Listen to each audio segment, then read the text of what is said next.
Tere! Minu nimi on Lenno Põder. Autojuht, kes kasutab digitaalset sõidumeerikut, peab päevase tööaja alguses ja lõpus sisestama riigitähise. Juhikaarti sisestades digitaalsesse sõidumeerikusse või seda sealt välja võttes, pakub sõidumeerik juba ise automaatselt riigisümboli sisestamise võimaluse välja. Kuid seda, et riigisümbolit tuleb sisestada ka siis, kui teie juhikaart on kogu aeg sees ja iga päev, siis seda teavad paraku vaid vähesed autojuhid. Nüüd aga ma näitan teile, kuidas riigisümbolit sisestada ja Siemens VDO digitaalsesse sõidumeerikusse. Oletame, et te puhkasite ning teil algab uus tööpäev. Te lülitate sisse tööaja.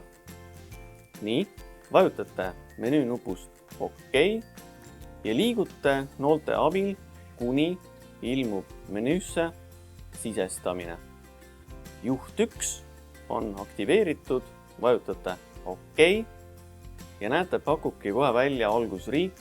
Vajutame siia peale OK-ga ning valime riigi Eesti ja uuesti OK. Sõidumeerik ütleb sissekanne salvestatud ja riigi sümbol ongi sisestatud. Nüüd liigume selle noolega siit tagasi algmenüüsse ja riigi sümbol tööaja alguses ongi sisestatud. Täpselt samasugust protseduuri tuleb korrata ka siis, kui soovite sisestada lõpuriiki.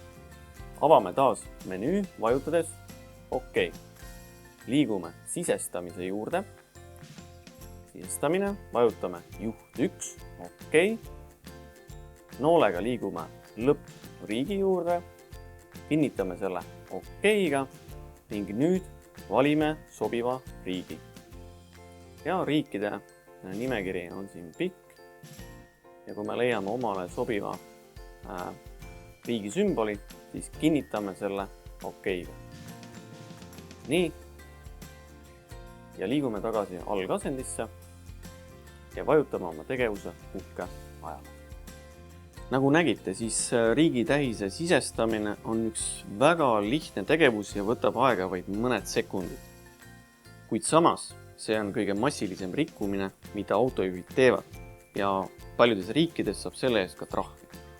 Nii et see on hea moodus, kuidas digitaalset sõidumeerikut paremini tundma õppida ja rikkumisest kiiresti vabaneda. Riigitähis tuleb sisestada ka siis, kui te teete tööd näiteks ainult ühes ja samas riigis. Võtame näiteks Eesti. Ma loodan, et see õpetus oli teile abiks ja mis seal muud rohkem soovida kui naelkummi.